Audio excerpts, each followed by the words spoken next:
Ça va, meuf? Oui. Alors, on a allumé la caméra parce qu'en fait, on voulait discuter. On n'a pas préparé la vidéo. Et il y a Rach qui essaie de rentrer dans la pièce. Tu peux rentrer, Rach? Ah ouais. Cette vidéo, en fait, on a eu l'idée de la faire quand on a parlé de féminité. Et Anaïs, tu voulais nous parler de ta féminité et du rapport à ta féminité par rapport à un accident que tu as vécu. C'est ça? Et moi, je vais découvrir tout ce qu'elle va dire en même temps qu'on va tourner cette vidéo. Donc, c'est chouette. Est-ce que pour commencer, tu pourrais juste nous dire qui tu es? Te présenter brièvement. Brièvement, bah oui. Je m'appelle Anaïs. J'ai 25 ans.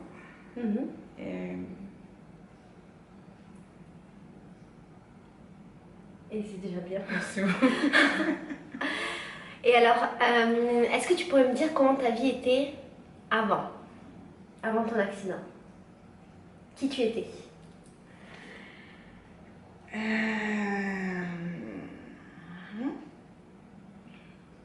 Alors, au moment précis de l'accident, enfin la période de l'accident, j'étais Anaïs de 22 ans. J'avais 2 boulots, je bossais dans la restauration, j'avais 2 tafs à ce moment-là parce que je préparais un voyage, mon premier voyage, ce qui devait être mon premier voyage. Et c'était cool, j'étais bien, j'étais fatiguée parce que je bossais énormément, mais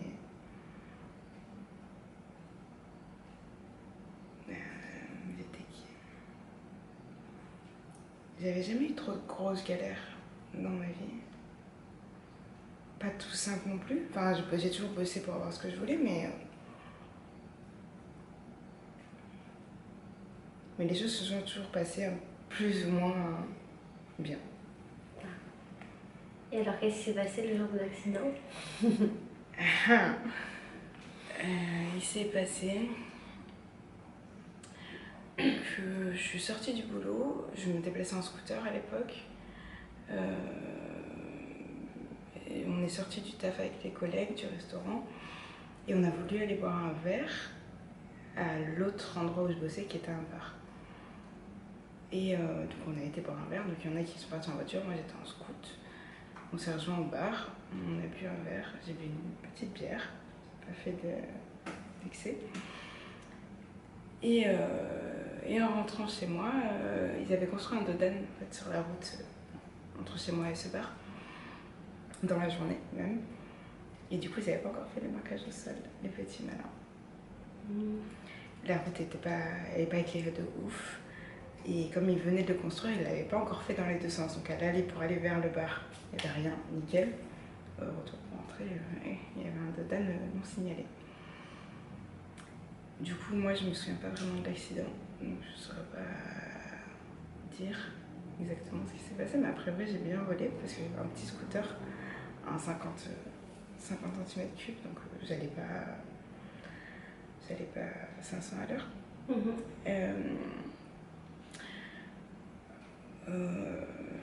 Comment ça s'est passé? Je sais que c'était des gens qui habitaient à côté qui m'ont trouvé. Enfin, un mec qui était chez son pote qui rentrait chez lui et j'étais à côté de sa voiture garée. Donc c'est lui qui ont appelé les secours. De ce que je sais, je suis arrivée à l'hôpital aux urgences. Donc on fait un check-up pour voir un peu ce qui allait, ce qui allait pas, ce qui était urgent, ce qui n'était pas. Et j'ai été opérée j'ai eu un trauma crânien et du coup j'ai été opérée. Alors je te l'explique avec mes mots, je vous l'explique avec mes mots parce que je ne suis pas médecin. Il y a une membrane entre le cerveau et le crâne et cette membrane a été déchirée. Et autant le crâne, ça se consolide seul, la peau se refait seule, autant la membrane, c'est un peu un problème. Du coup j'ai été opérée pour ça, on a recousu la petite membrane. Ensuite 2 semaines de coma, du coup les autres blessures, donc trauma crânien, une épaule de luxée, 10 côtes de cassées et une fracture du bassin et un poumon. Et un poumon perforé. Du coup 2 semaines de coma, au total 2 mois d'hospitalisation, la rééducation pendant l'hospitalisation, après l'hospitalisation.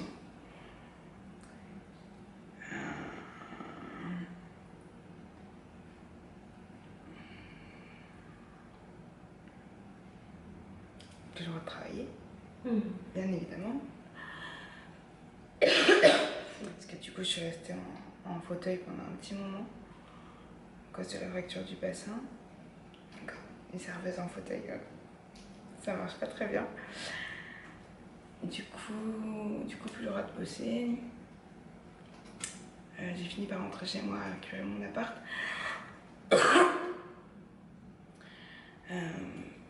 Par rapport à la féminité, du coup, moi quand je me suis réveillée, donc trauma cardiaque, opération, les cheveux, bye bye. Donc tu t'es réveillée sans cheveux. Enfin, moi les premiers souvenirs que j'ai, parce que du coup il y a les 2 semaines de coma, et il y a 2 semaines après le réveil du coma où moi j'ai très très peu de souvenirs, j'ai vraiment des brives. Donc je me suis pas vue réellement la tête rasée à blanc. Donc moi les premiers souvenirs que j'ai c'est quelques petits centimètres, quelques cheveux, mais vraiment pas grand chose. Et ce que tu m'as dit la dernière fois quand on a parlé de la vidéo, c'est que en fait ton rapport à la féminité il avait complètement changé à partir de ce jour-là. Et que justement c'était de ça dont tu avais envie de parler, de comment t'as retrouvé ta féminité après ton accident.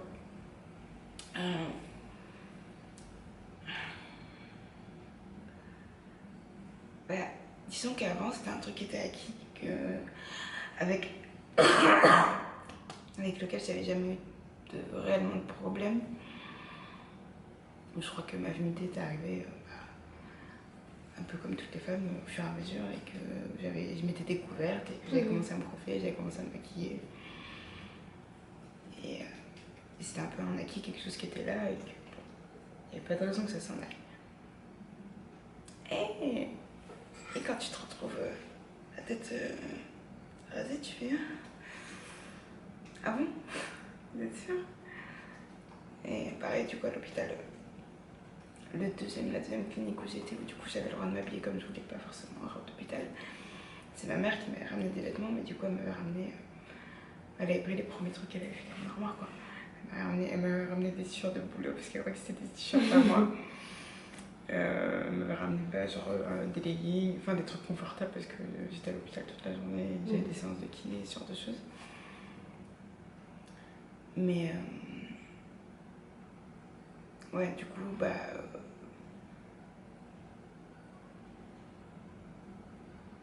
les cheveux, moi mes cheveux ça a toujours été un truc important pour moi. Enfin, ça a toujours été un truc pareil, un acquis qui était là et que il n'y a pas de raison qu'ils disparaissent en une nuit comme ça.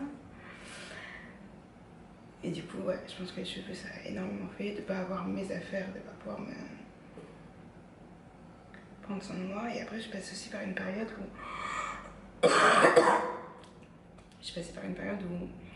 c'est moi qui n'ai plus envie que. Tu m'as dit qu'à un moment tu te reconnaissais plus dans la glace, c'est ça qui avait été difficile.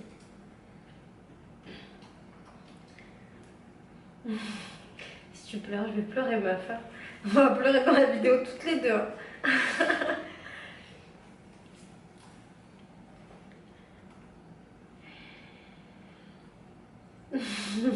Attends, j'arrive. Ouais, c'est ça, c'est qu'il y a un moment où du coup, j'aimais pas ce que je voyais dans le miroir. Du coup, j'avais pas envie d'en prendre soin. Donc je mettais des trucs larges et moches, et j'avais pas de cheveux à coiffer, mais puis il y avait des boutons partout parce que les médocs, le choc, le corps, il allume tous les voyants rouges qu'il trouve. Du coup, il n'y a rien qui allait. J'avais pas de cheveux, j'avais une peau de merde. J'étais encore un peu tordue, des cicatrices un peu partout qui étaient encore très voyantes parce que c'était récent. Je cachais ce que je pouvais cacher. Et j'aimais pas ce que je voyais, donc j'avais pas envie d'en prendre soin. Et du coup, comment t'as fait pour dépasser ça? Combien de temps ça a pris pour que...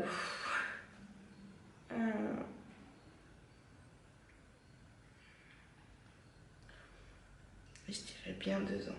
Ouais, bien 2 ans.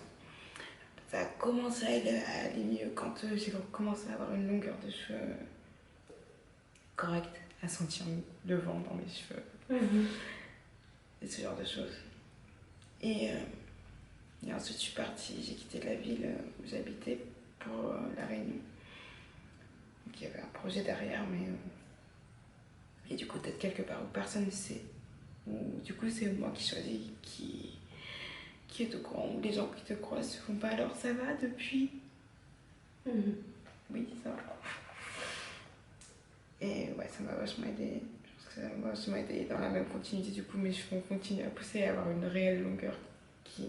Parce que, petite parenthèse, au moment de l'accident, peut-être une semaine ou deux avant, j'avais les cheveux plus ou moins de cette longueur. J'avais décidé de les laisser pousser pour les avoir très très longs. Et non. Et du coup, je me suis réveillée 2 semaines après avec le crâne rasé. C'était pas tout à fait ça. Du coup, ouais, non. Et pendant ma période à La Réunion, ça m'a fait énormément de bien d'être même loin de la ville où ça s'était arrivé, loin des gens qui te regardent, qui te demandent ça va avec un petit ça va depuis. Et d'avoir des cheveux. Et ouais, du coup, ça a mis bien 2 ans et c'est à cette période-là où du coup, ouais, j'ai recommencé à avoir envie de m'acheter des vêtements par plaisir et pas juste par nécessité. Donc j'ai recommencé à consommer parce que ça passe par là. Mais ouais, c'est à partir de ce moment-là où j'ai eu envie de faire les boutiques, envie d'essayer des vêtements, envie de me sentir bien dans mes vêtements et envie de me sentir jolie dans mes vêtements surtout.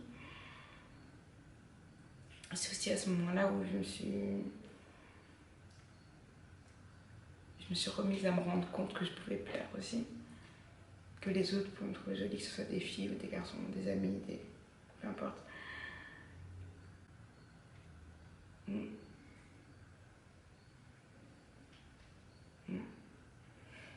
Et là maintenant, là on est 2 ans plus tard ou on est plus que 2 ans plus tard? On est 3 ans et 1 semaine plus tard. Et donc là, 3 ans et 1 semaine plus tard, t'es à Rio, tous les jours à moitié à poil dans la rue en train de faire le carnaval. Et en train de galocher des Brésiliens, c'est ça? Pourquoi des Brésiliens? On n'avait pas galoché tant que ça. Ouais. Bah, du coup, j'ai fêté l'anniversaire des 3 ans ici. C'est vrai? Et tu me l'as pas dit? J'étais pas là, j'étais chez toi.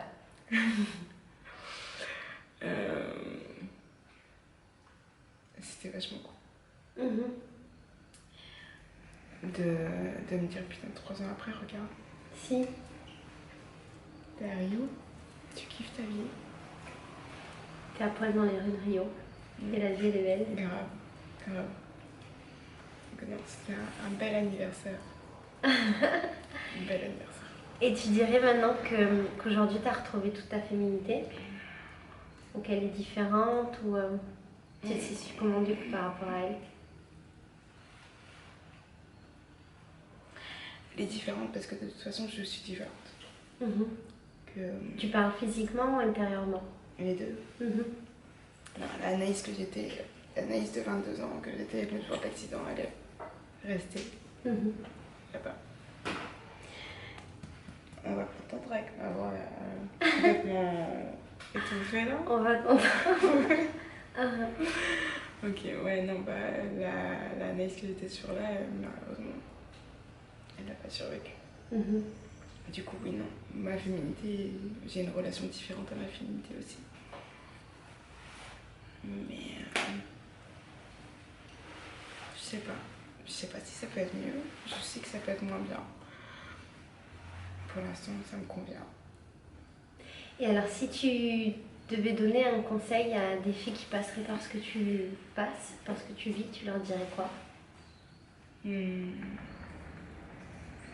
Pour les aider à surmonter ça? De prendre le temps. Parce que moi, je sais que mes proches m'ont mis un peu la pression. Ma mère surtout, à qui ça faisait beaucoup de mal de me voir me laisser aller. Et c'était ma manière de vivre la chose et j'avais besoin de ce temps-là. Du coup, de prendre le temps dont vous avez besoin parce que si ça doit prendre 1 an, ça prendra 1 an. Si ça doit prendre 5, ça en prendra 5. Si ça doit en prendre 10, ça en prendra 10. Mais ça sert à rien de brusquer les choses parce que ça finira par ressortir à un moment ou à un autre, d'une manière ou d'une autre. Donc de prendre le temps. Et que de toute façon, le moment où... Quand ce sera le bon moment, vous le sentirez tout de suite et ça se fera très très naturellement. Il y a quelque chose que tu voulais ajouter?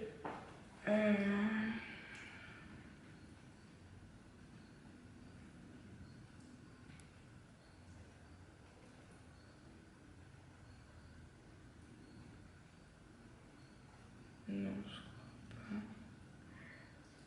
Non. T'es sûre? Ouais, non, il y a un autre truc, mais par contre, c'est Michael. Vraiment. Non, c'est bon. Ta. Merci beaucoup, meuf. Ben, merci à toi.